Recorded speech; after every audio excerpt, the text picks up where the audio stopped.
네, 안녕하세요. 차탄생입니다. 자, 사막 콘덴서가 굉장히 세죠. 센데 오늘 좀 조정이 좀 나왔어요. 어제 주가를 보면은 상한가 갔다가 상한가 좀 풀렸습니다. 어제 좀 기준으로 본다라고 했을 때 보시면은 우리가 뭐 1분 봉으로 체크를 한번 해볼까요? 상한가를 어제 갔는데 시간대가 언제죠? 시간대가 오후 3시 들어서 상한가가 풀렸고요.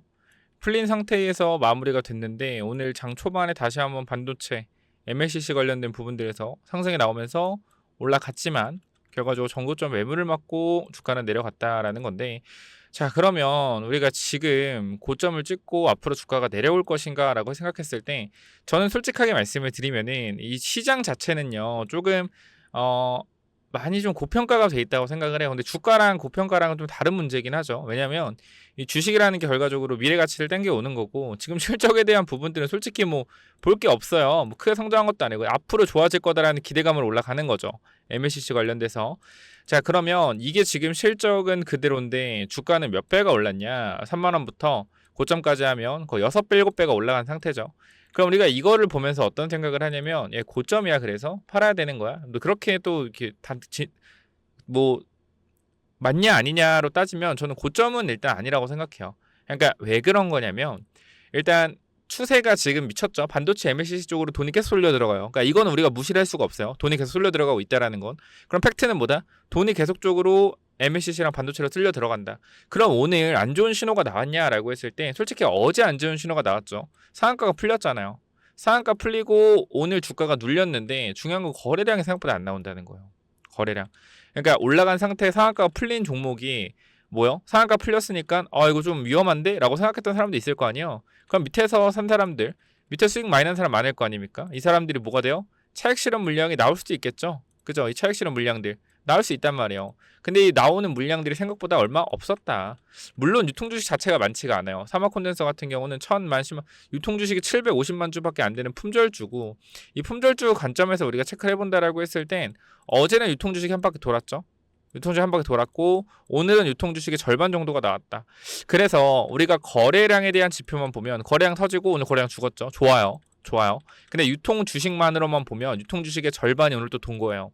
이렇게 생각해보면 그렇게 엄청나게 좋다라고 볼 수는 없다. 그러나 말씀드리지만 시장의 돈들이 자꾸 한쪽으로 쏠려 들어가는 경우가 있기 때문에 지금 아직까지는 시장은 뭐다? 쏠림이 계속되는 시장이다. 그러면 하마콘데서 같은 경우는 쏠림이 강화된 시장에서 뭐 하는 거야? 그래도 나름 대장주 역할을 하고 있는 거죠. 쏠림의 대장주라는 거. 예를 들어서 그러니까 이렇게 여기 연어 초밥. 자, 연어 초밥을 좋아하는 사람이 10명이고요. 10명이고요. 그리고 뭐 이것저것 그냥 초밥을 좋아하는 사람이 뭐 5명이다. 라고 했을 때 이 사람들이 결과적으로 초밥집에 갔어요. 초밥집에 갔는데 이 초밥집은 뭐요? 이 초밥집은 결과적으로 연어 초밥 전문점이에요. 알고 보니까. 그러니까 초밥을 만들게 하지만 연어 초밥 많이 만들어요. 연어 초밥 많이 만든다. 또는 그냥 뭐요? 그냥 초밥집 들어갔다 칩시다. 근데 여기서 이 사람들이 초밥을 만들 때 연어도 만들고 광어도 만들고 만들 거냐, 새우도 만들고, 그죠? 그냥 연어 좋아하는 사람 10명이라고 하면 연어 초밥 어떻게 해요? 없겠죠, 시장에서. 그럼 어떻게 돼? 연어 초밥이 만들어서 나오면 바로바로 사가는 거예요. 바로바로 사가는 거. 그러니까 지금 보면은 MLCC 이쪽이 사실상 뭐 초밥집이다. 저는 그렇게 초밥집이라 생각하는데, 초밥집이라 생각을 하는데, 말이 좀 이상하네요. 그냥 이렇게 생각하면 돼요. 결과적으로 우리가 이 반도체 관련된 부분들이 MLCC를 좋아하는 사람들이 이제 연어를 좋아하는 사람들이라고 하고, 그 다음에 초밥집은 반도체집이라고 하면 여기서 뭐요? MLCC를 찍어내는데 계속적으로 물량이 없는 거죠. 그러니까 이걸 좋아하는 사람들이 계속적으로 사대니까 뭐 하는 거예요? 좋다 좋다 사니까 주가 올라가는 거다. 그러니까 시장에 물량이 없으니까 사고 싶은 사람 많은데 시장에 물량 없으니까 올라가는 논리예요. 내용이 조금 어느 맥락인지는 이해가 되셨을 거예요. 제가 뭐 이렇게 이거에 대해서 뭐 이렇게 설명할 필요는 없으니까, 뭐 연어고 광어건 간에 그 핵심은 하나다. 결과적으로 시장에 유통 주식이 많이 없기 때문에 사고 싶은 사람은 많은데 유통 주식이 많이 없기 때문에 뭐는 계속적으로 올라가는 거예요. 그래서 눌리면 바로바로 올라가고 눌리면 바로바로 올라가고 연어가 만들어져 바로 팔리는 것처럼 뭐 그런 느낌이라 보시면 돼요. 그래서 이거는 흐름이 솔직하게 어디까지 갈지는 모르나 추세가 꺾였다라고 볼 수는 없다. 그러면 지금부터 이 종목은 어떻게 되는 거냐면, 눌림목이 나오면 강하게 튀어주고, 혹여나 이게 좀 강하게 밑으로 밀리는 구간들이 나온다고 하더라도 뭐요? 반발 매수가 굉장히 셀 거란 말이에요. 그래서 개인적으로 원래 이런 종목들을 볼 때 5일선을 보고 투자하는 게 맞거든요. 5일선 안 깨면서 가잖아요. 5일선 안 깨면서 가잖아요. 그죠? 그래서 5일선을 보고 투자하시면 돼요. 월요일에 5일선 올라올 거지 않습니까? 5일선 올라올 거고 11선도 올라오겠죠. 그럼 내가 이 종목은 강하기 때문에 계속적으로 강하게 올라갈 수 있다는 논리가 있다라고 하면 20선 보시면 되는 거고, 내가 5일선 짧게 보고 싶지만 조금 안정적이게 가고 싶어 그럼 뭐야? 11선으로 분할로 손절라인 잡고 들어가면 되는 거예요. 그럼 내가 밑에서 수익이 크게 나오고 있다는 사람들도 뭐야? 내가 좀 길게 보겠다? 그럼 21선 보면서 이탈하면 대응하면 되는 거고, 내가 길게 수익 중인데 수익이 지금 뭐 두세 배인데 그래도 수익을 좀 챙기고 싶은 시그널이 나오면 챙기고 싶어 그러면 5일선 보시면 되는 거고요.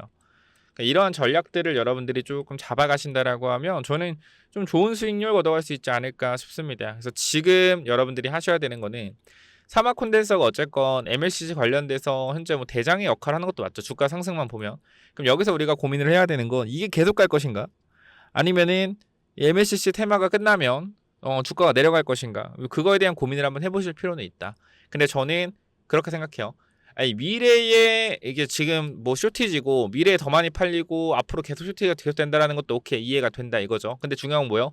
미래에 대한 밸류에이션을 당겨서 주가는 올라가고 있다는 거죠. 왜 실적이 변하는 게 없으니까. 앞으로 변할 거예요 라고 하겠지만 우리가 지금의 1.8조에 대한 시가총액이 만약에 정말 유지가 되려고 한다라고 하면 평소에 우리가 사마 콘덴서의 주가가 얼마였죠? 평균적으로 좀 높게 잡았을 때도 5만 원이란 말이에요.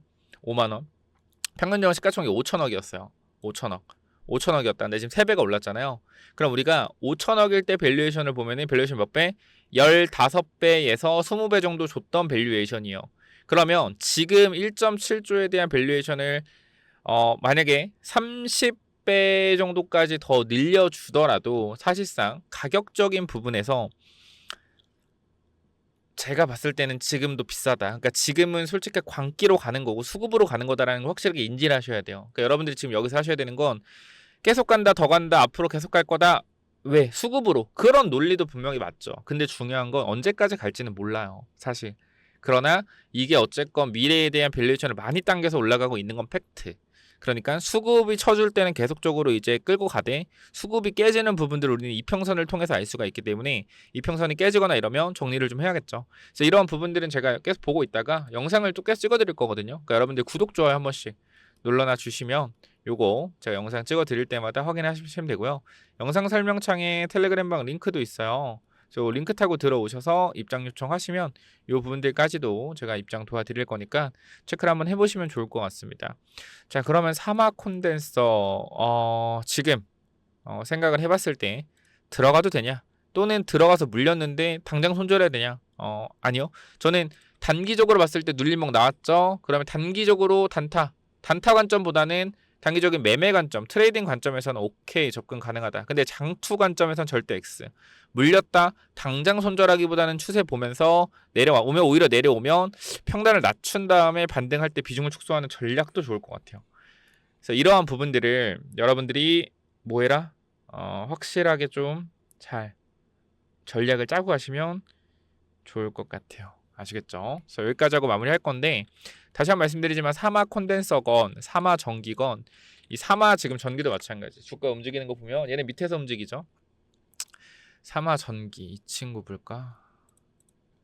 사마 전기는 뭐 하는 데죠? 전에 콘덴서 전기 중 콘덴서 하이브 콘덴서 쪽을 하고 있고 사마 전자는 오늘 놀랐네요. 얘가 좀 차트가 좋네. 얘가 차트가 좋네요. 사마전자 실적은 개판인데 얘가 완전 그거네요. 물량들을 잡아놓고 돌린 애들인 것 같은데 일단 재무는 안 좋은데 약간 어떻게 봐야 되지? 그냥 사마 따라가서 약간 노는 종목. 그래서 일단은 제가 생각을 했을 때는 이 종목이 차트로 봤을 때는 좋아요. 그러니까 이런 종목들이 매물을 빨리 흡수하고 주가가 올라가려는 흐름이다라고 했을 때는 이게 여기서 바닥을 잡고 올라갈 수 있지만 어떻게 될지 몰라요. 그러니까 이거는 손절 라인을 좀 잡아놓고 대응하시면 괜찮을 것 같은데. 사마 전자도 그래서 이것도 좀 보시면 좋을 것 같아요. 눌림목을 좀 공략을 해보시는 전략도 나쁘진 않을 것 같네요. 그래서 요거까지 체크 한번 해보시면 좋을 것 같습니다. 아시겠죠? 자, 여기까지 하고 마무리하겠고 아까 말씀드렸지만 구독, 좋아요 부탁드리고 영상 설명창에 또 텔레그램방 링크 있으니까 텔레그램방 들어오시면 내용들 전달드리도록 하겠습니다. 여기까지 하고 마무리할게요. 감사합니다.